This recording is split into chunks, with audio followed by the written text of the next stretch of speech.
Episode की start एक dump yard को दिखाते हुए होती है, जिसमें एक ट्रक बहुत सारा कूड़ा डंप कर कर वहाँ से चले जाता है। अब थोड़ी ही देर में वहाँ पर बहुत सारे क्रो इकट्ठा हो जाते हैं और उसी कूड़े के ऊपर मंडलाने लगते हैं। तभी हम उस कूड़े में एक ह्यूमन को नोटिस करते हैं। अब जैसे ही एक क्रो उसकी आंख पर हमला करने वाला होता है, तभी वो अचानक से उसे पकड़ लेता है, जिसके बाद वो आदमी खड़ा हो जाता है। पर उसे अपनी पास्ट लाइफ के बारे में कुछ भी याद नहीं होता और वो जब अपना चेहरा पास पड़े एक टूटे हुए मिरर में देखता है तो वो बहुत ज़्यादा डर जाता है, क्योंकि वो अब एक ज़ॉम्बी बन चुका था। साथ ही ना तो उसे दर्द का एहसास हो रहा था और ना ही वो कुछ बोल पा रहा था, बस अजीब अजीब सी आवाज़ें निकाल रहा था। अब हम उस ज़ॉम्बी को धीरे धीरे कहीं जाते हुए देखते हैं और सीन यहीं पर कट होकर अगले दिन आता है, जहां हम एक न्यूज़ रिपोर्टर जॉनसन को देखते हैं, जो अपने प्रोड्यूसर के साथ एक घर की रिकॉर्डिंग कर रही होती है, क्योंकि उसे लग रहा था ये सेंटा का घर है जो बच्चों का मर्डर कर रहा है। तभी उसे एक कॉल आता है और फ़ोन उठाते वक्त उसका फ़ोन उसी घर में गिर जाता है। तभी उस घर का ऑनर भी वहाँ आ जाता है, जो फ़ोन उठाकर सियोन को दे देता है। पर उसके हाथ में कैमरा देखकर उसे कैमरा मांगने लगता है। ये देख सियोन प्रोड्यूसर के साथ वहाँ से भागने लगती है और वो आदमी उनके पीछे अपना कुत्ता छोड़ देता है। इसीलिए वो भागते हुए अपनी कार के पास पहुँच जाते हैं, मगर उन्हें चाबी नहीं मिलती और डॉग भी वहाँ पर पहुँच जाता है। अब इसके बाद हम पुलिस ऑफिसर चार्डू को देखते हैं, जो कि सियोन का दोस्त था और वो उसे ढूंढ रहा था। तब उसे सियोन की आवाज़ एक कंटेनर से आती है, जो डॉग की वजह से वहाँ पर छुपी हुई थी। अब चैरियो उसे रेस्क्यू करता है, साथ ही वो उस ऑनर को भी पकड़ लेता है, जिस पर सियोन को शक था। पर उसके घर की तलाशी लेने पर पता लगता है कि वो सेंटा नहीं है।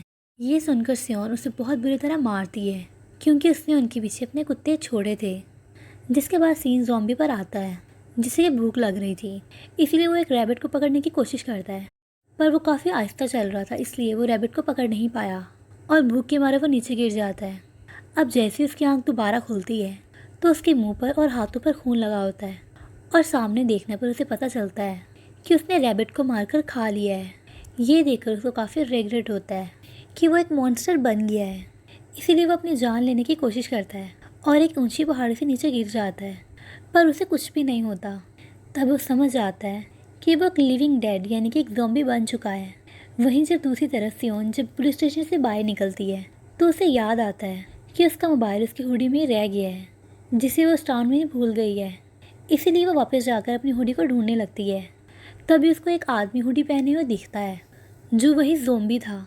सियोन को देखकर वो छुपने की कोशिश करता है, पर अंधेरा होने की वजह से सियोन उसे ठीक से देख नहीं पाती और उसे लगता है कि वो एक अल्कोहलिक या फिर एक होमलेस पर्सन है। इसलिए वो उसे अपनी हुडी दे देती है, बस उसमें से अपना फ़ोन निकाल लेती है। अब अगले दिन जब ज़ॉम्बी को भूख लगती है तो वो सोच लेता है कि अब वो किसी जानवर को नहीं खाएगा, इसीलिए वो बर्ड्स के एग खाने का सोचता है। पर जब वो नेस्ट पर पत्थर मारता है तो स्लो होने की वजह से वो पत्थर उस तक नहीं पहुंचता और भूख की वजह से वहीं पर बेहोश हो जाता है। अब इस बार जब उसे होश आता है तो फिर से उसके मुंह पर खून लगा होता है, तो उसे पता चलता है कि उसने फिर से एक जानवर को खा लिया है। जिसके बाद हम ज़ॉम्बी को एक घर में देखते हैं, जहाँ पर वह ज़ॉम्बी से रिलेटेड मूवी देख रहा होता है, जिसमें इंसान मिलकर ज़ॉम्बीज़ को मार रहे हैं। ये देखकर ज़ॉम्बी को इंसान मॉन्स्टर लगते हैं और वो डिसाइड करता है कि वो मॉन्स्टर के हाथों नहीं मरेगा और वो बिल्कुल इंसानों की ही तरह चलेगा, साथ ही बोलना भी सीख लेगा। इसलिए वो अगले दिन से हर चीज़ की प्रैक्टिस करना शुरू कर देता है और बहुत मेहनत करता है, जिसमें साल भर की प्रैक्टिस के बाद वो तेज़ चलना, पढ़ना और बोलना सीख जाता है। दूसरी तरफ हम सियोन और प्रोड्यूसर को साथ देखते हैं, जो काफ़ी उदास थे क्योंकि उन्हें अब तक सेंटा का नहीं पता चला। अब ज़ॉम्बी एक रात एक डिटेक्टिव को देखता है, जो एक कब्र के पास आया था। तभी डिटेक्टिव को लगता है कि उसके आसपास कोई है, यानी कोई जानवर है। इसीलिए वो फ्लैश के टुकड़े निकाल कर दूर फेंक देता है और अपने काम पर लग जाता है।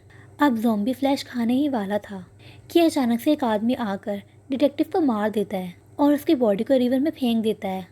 ये देखकर ज़ॉम्बी उस आदमी को देखने जाता है कि वो जिंदा है या नहीं। तभी अचानक से वो आदमी ज़ॉम्बी को कुछ कीज़ देता है और ऑफिस कहकर मर जाता है। जब ज़ॉम्बी इसके सामान की तलाशी लेने लगता है तो उसे पता चलता है कि इसका नाम किम है, जो खोए हुए लोगों को ढूंढता है। तब ज़ॉम्बी सोचता है कि शायद इसने मेरे खोने के भी एविडेंस ढूंढे होंगे, इसीलिए वो अपने बारे में जानने के लिए खुद किम के कपड़े पहनकर टाउन में जाकर किम के ऑफिस की तलाशी लेता है। वहीं दूसरी तरफ हम सियोन को पुलिस ऑफिसर चार्डू के साथ देखते हैं, जो आपस में बातें कर रहे थे। तब सियोन किसी केस के बारे में पूछती है ताकि वो उसे कवर कर सके, जिसे चाडू उसे बताने से मना करता है। फिर सियोन उसे कुछ और पूछने ही वाली थी कि तभी वो जॉन के साथ फुटबॉल खेलने लगता है। ये देखकर सियोन भी उनके साथ खेलने लगती है और सीन फिर से ज़ॉम्बी पर आता है, जो अपने बारे में ढूंढने की बहुत कोशिश करता है, पर उसे कुछ नहीं मिलता। इसी तरह उसे काफ़ी दिन गुजर जाते हैं और जब उसे एक दिन भूख लगती है तो वह सोचने लगता है कि उसे क्या खाना है। तब भी बाहर उसे पिजन्स दिखते हैं, जिन्हें वो बग नेट से पकड़ने की कोशिश करता है। पर तभी हम देखते हैं कि ऐसा करते हुए उसे सामने से 2 डिटेक्टिव और देख रहे थे। अब काफ़ी कोशिश के बाद जब ज़ॉम्बी पिजन्स को नहीं पकड़ पाता तो डिसाइड करता है कि वो अब पैसे कमाएगा और फिर नॉनवेज ऑर्डर कर लिया करेगा। इसीलिए वो online part time job search करने लगता है और फिर उसे एक पिज़्ज़ा बॉक्स मेकिंग कंपनी में जॉब मिल जाती है, जिन्हें बनाते बनाते वो काफ़ी बोर हो जाता है। तभी उसके फ़ोन पर मैसेज आता है जिसमें लिखा था कि मुझे किसी को ढूंढवाना है तो अपनी फ़ीस बताओ। जिस पर ज़ॉम्बी कहता है 20,000 इंसान के और 5,000 जानवर के। वो आदमी मान जाता है और अपने डॉग की पिक्चर भेजता है और उसे मिलने को बोलता है, पर ज़ॉम्बी बाहर कैसे जाता क्योंकि लोग उसे देखकर डर जाते हैं। तभी उसको बीबी क्रीम का ऐड दिखता है, जिसे देखते ही ज़ॉम्बी उसे ऑर्डर कर देता है। अब जब वो उसे अप्लाई करता है तो वह बिल्कुल इंसान लगने लगता है, जिसके बाद वो तैयार होकर उस कस्टमर से मिलने जाता है जो जॉन और उसके दोस्त थे। वो बच्चे ज़ॉम्बी को 50 सेंट देकर डॉग ढूंढने का कहते हैं, जिस पर ज़ॉम्बी उनसे और पैसे मांगता है, पर उनके पास पैसे नहीं थे। इसीलिए वो ज़ॉम्बी से 50 सेंट वापस मांगता है, जिस पर ज़ॉम्बी बोलता है कि रिफ़ंड अवेलेबल नहीं है। ये सुनकर बच्चे समझ जाते हैं कि ये नकली डिटेक्टिव है, इसीलिए वो चिल्ला चिल्लाकर उससे पैसे मांगने लगते हैं, पर ज़ॉम्बी उन्हें पैसे नहीं देता। तभी हम सियोन को देखते हैं जो उसी रास्ते से गुजर रही होती है। तभी उसकी नज़र बच्चों पर और ज़ॉम्बी पर पड़ती है। वो फ़ौरन जॉन के पास आ जाती है और जॉन से सारी बात जानने के बाद ज़ॉम्बी से पैसे मांगती है। ये देखकर ज़ॉम्बी वहाँ से भाग जाता है और सियोन और बच्चे भी उसका पीछा करते हैं। तब ज़ॉम्बी भागते हुए मूवीज़ के कुछ सीन याद करता है जिसमें इंसान ज़ॉम्बी को मार रहे हैं। तभी थोड़ी देर बाद सियोन थक जाती है तो वह पास खड़े एक आदमी का हेलमेट लेकर घुमाकर फेंकती है, जो कि सीधा ज़ॉम्बी के सर पर जाकर लगता है और वो वहीं पर बेहोश हो जाता है। ये देखकर सियोन भागती हुई उसके पास जाती है और घबराने लगती है क्योंकि ज़ॉम्बी की धड़कन नहीं चल रही होती। अगले सीन में हम सबको हॉस्पिटल में जाते देखते हैं, जहाँ रास्ते में ज़ॉम्बी की आंख खुलती है और उसे लगता है कि ये लोग उसे जान से मारने वाले हैं। इसीलिए वो फिर से बेहोश होने का नाटक करता है। अब जब वो हॉस्पिटल में अपनी आंख खोलता है तो सियोन उससे माफ़ी मांगती है और कहती कि वो उसके इलाज के सारे पैसे देने को तैयार है। इसके बाद वो ज़ॉम्बी को अपना कार्ड देती है, पर ज़ॉम्बी कुछ नहीं बोलता और मौका मिलते ही वो अपने घर के लिए निकल जाता है। हाँ, रास्ते में उसे अपने घर के सामने वाले 2 डिटेक्टिव मिलते हैं जो उसका नाम बोलकर उससे हाथ मिलाने की कोशिश करते हैं, पर वहाँ से भी ज़ॉम्बी बिना कुछ कहे अंदर चला जाता है। वही सियोन हुइंग को पास आई थी क्योंकि वही इकलौता विटनेस था जिसने सेंटा का फेस देखा था, पर वो कुछ भी बताने से मना कर देता है क्योंकि उसे डर था कि अगर उसने कुछ बताया तो वो सेंटा इसे भी मार देगा। वहीं रास्ते में ज़ॉम्बी को जॉन का डॉग मिल जाता है और ज़ॉम्बी उसे पकड़ लेता है।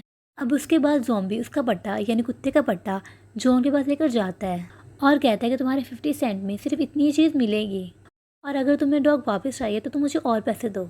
इतना बोलकर ज़ॉम्बी वहाँ से चला जाता है और हम सियोन को देखते हैं जो यून से सेंटा के बारे में जानने के लिए उसकी हर जगह मदद कर रही होती है। और जब एक दिन सियोन ह्यूंग को अपने घर के पास देखता है तो वो जाकर उसको समझाती है कि वो उसके इंटरव्यू की वजह से सेंटा को पकड़ सकती है, जिसकी वजह से काफ़ी लोगों की जान बच सकती है। पहले ह्यूंग काफ़ी हेजिटेट करता है पर बाद में वो मान जाता है। वहीं ज़ॉम्बी जब जॉन के डॉग के पास बैठा होता है तभी उसे बाहर फ्री खाने की अनाउंसमेंट सुनाई देती है, पर उसकी बीबी क्रीम ख़त्म हो गई थी, इसीलिए वो इस बार सनस्क्रीन लगाकर बाहर जाता है। अब जैसे ही वहाँ पहुँचता है तो उससे पहले कोई वहाँ पर लास्ट पीस उठा लेता है, जिस वजह से वो वापस जाने लगता है। तभी एक आदमी जिसे ज़ॉम्बी जैसा गेटअप किया हुआ था वो उसे काम पर लगाने का बोलता है, पर ज़ॉम्बी को कुछ समझ नहीं आ रही होती, जिस पर वो आदमी बताता है कि उन्हें एक ज़ॉम्बी डांस से इस रेस्टोरेंट को प्रमोट करना है जिससे हमें पैसे और खाना मिलेगा। ये सुनकर ज़ॉम्बी वहीं रुक जाता है। वहीं दूसरी तरफ सियोन ह्यूंग का इंटरव्यू ले रही थी, जिसमें वह बताता है कि वो एक दिन रात में फ़िशिंग कर रहा था और उसके बगल में एक और आदमी भी फ़िशिंग ही कर रहा था। मैंने जब उस आदमी से लाइटर मांगा तो मैंने उसका चेहरा देखा और मैं जान गया कि ये सेंटा है। उसके गाल पर एक स्कार था और अगर मुझे उसे दिखाया जाएगा तो मैं उसे पहचान लूँगा। अब इंटरव्यू के बाद सियोन चाडू के साथ उसी रेस्टोरेंट में जाके अपनी एक और दोस्त के साथ खाना खाते हैं और बाहर हम ज़ॉम्बी को कुछ और लोगों के साथ डांस करता देखते हैं। जब सारे लोग अपना काम ख़त्म करके अंदर आते हैं तो वहाँ उन्हें पैसे और खाना मिलता है, पर ज़ॉम्बी वहाँ पर नहीं होता। तभी अचानक से किचन से चिल्लाने की आवाज़ें आती हैं, जिसे सुनकर चाडू तुरंत आ जाता है और हम देखते हैं कि ज़ॉम्बी वहाँ पर फ्लश खा रहा था। ये देखकर चाडू उसे मारने लगता है, पर उसके हमले उस पर ही उल्टे पड़ जाते हैं और ज़ॉम्बी बड़े ही आराम से उससे बच जाता है। होश में आते ही वो अपना मुंह छुपाकर वहाँ से भाग जाता है। तब चाडू भी बाहर भागता है, पर ज़ॉम्बी तब तक भाग चुका था। तब ज़ॉम्बी अपने हाथ देकर बोलता है कि मेरी बॉडी को मेरा पास्ट याद है।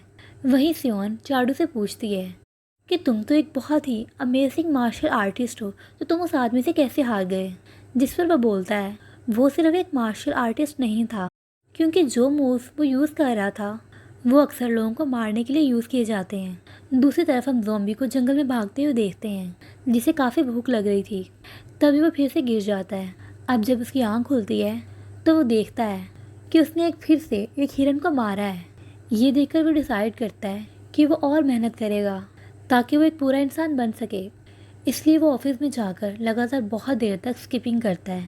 जिसके बाद वो बीबी क्रीम लगाकर जैसे ही बाहर जाने लगता है, तभी उसे सियोन की खुशबू आती है, जो उसके घर के बाहर खड़ी थी और उसे गेट खोलने का कहती है। जब ज़ॉम्बी गेट खोलता है तो सियोन रूम में आकर उसे बोलती है कि शायद तुम्हें हॉस्पिटल से नहीं भागना चाहिए था, क्योंकि सर पे लगी चोट भले ही अभी परेशान नहीं कर रही, पर बाद में बहुत ज़्यादा मसला कर सकती है। साथ ही एम्बुलेंस में तुम्हारी हार्ट बीट भी नहीं चल रही थी, इसीलिए तुम्हें अपना इलाज करवाना चाहिए। इतना बोलकर सियोन एक एग्रीमेंट देती है, जिसमें लिखा था कि सियोन उसका पूरा मेडिकल बिल देगी, और एग्रीमेंट वहीं रखकर वो वहाँ से चली जाती है। उसके जाते ही ज़ॉम्बी वो एग्रीमेंट फाड़ कर डस्टबिन में फेंक देता है और बाहर चला जाता है। अब रात में हम देखते हैं कि सेंटा के क्राइम से रिलेटेड न्यूज़ दिखाई जा रही है, जिसमें उसने सू नाम की एक बच्ची को किडनैप किया है, जिसके 4 मंथ बाद सू की लाश उसी रिवर में मिली थी जहाँ वो फिशिंग कर रहा था। तभी ह्यूंग का वही इंटरव्यू दिखाया जाता है, जिसमें वो सेंटा को पहचानने वाली लाइन बोलता है। अब हम ज़ॉम्बी को देखते हैं, जो सू की फ़ोटो एक टेलीविज़न पर देखता है। उसे देखते ही वो एकदम पागल हो जाता है और शॉप के ग्लास के ऊपर अपना हाथ पटकने लगता है। तभी सीन सियोन पर आता है, जो अपने घर बहुत खुश होकर पहुंचती है, क्योंकि उसे लग रहा था कि अब वो सेंटा को पकड़ लेगी। फिर वो ह्यूंग को थैंक यू का मैसेज करती है और सो जाती है। पर अगली सुबह जब वो अपने ऑफिस पहुंचती है तो उसे पता चलता है कि ह्यूंग पर एक जानलेवा हमला हुआ है। ये सुनकर उसे काफ़ी ज़्यादा दुख होता है, क्योंकि उसी की वजह से ह्यूंग ने इंटरव्यू दिया था। इसीलिए वह ह्यूंग के पास हॉस्पिटल जाती है और रोते हुए उससे माफ़ी मांगती है। जिसके बाद सीन ज़ॉम्बी पर आता है, जो कल रात के बारे में सोच रहा था कि अचानक से उसे क्या हो गया था। तभी उसके रूम का डोर नॉक होता है। जब वह बाहर देखता तो वहाँ पर एक बूढ़ी औरत थी, जो उस घर की मालकिन थी। वो उसे किम समझकर उसे जल्दी से रेंट देने को बोलती है, जिस पर ज़ॉम्बी उसे बोलते कि उसके पास पैसे नहीं है। तब औरत उसे ये बोलती है कि अगर तुमने 1 हफ्ते के अंदर रेंट नहीं दिया तो तुम्हें ये घर खाली करना होगा। ये सुनकर ज़ॉम्बी परेशान हो जाता है। तभी उसको एग्रीमेंट के बारे में याद आता है और वो उसके पीसीस को रेस्टोरेंट से निकालने लगता है। वहाँ से हम सियोन को देखते हैं, जिसको आज के इंसिडेंट की वजह से बहुत ज़्यादा दुख हो रहा था, इसीलिए उसने अपनी जॉब भी छोड़ दी थी और वह रोते हुए एक रेस्टोरेंट में ड्रिंक कर रही होती है। फिर वो जब नशे की हालत में बाहर जाती है तो ज़ॉम्बी उसे देखकर उसके पास आने लगता है, और तभी कुछ लोग सियोन को ज़बरदस्ती वैन में घुसा लेते हैं और साथ ले जाते हैं। ज़ॉम्बी सब देख रहा होता है। ज़ॉम्बी को तो पैसे चाहिए थे, इसलिए उनका पीछा करता है और टनल में उस वैन के साथ जाकर टकरा जाता है। उन लोगों को लगता है कि शायद वो मर गया है। तब ज़ॉम्बी भागता हुआ दोबारा उनकी तरफ आने लगता है, जिसे देखकर ड्राइवर काफ़ी डर जाता है। इसी बीच मौका देकर सियोन भी वहाँ से निकल जाती है और डर के मारे वो आदमी वैन लेकर वहाँ से निकल जाते हैं। उनके जाने के बाद ज़ॉम्बी सियोन से बोलता है कि मैंने अपना टेस्ट करवाया है, जिसमें मुझे पता चला है कि मुझे काफ़ी नुकसान हुआ है, इसलिए मुझे अपने इंटेस्टाइन, ब्रेन और हार्ट के लिए, जो कि अब धड़कना बंद कर गया है, उसका इलाज करवाना होगा। पर सियोन नशे में थी, इसीलिए सियोन कुछ नहीं बोलती और ज़ॉम्बी के गले लगकर रोने लगती है। जिसके बाद यह एपिसोड यहीं पर ख़त्म हो जाता है। Thank you for watching.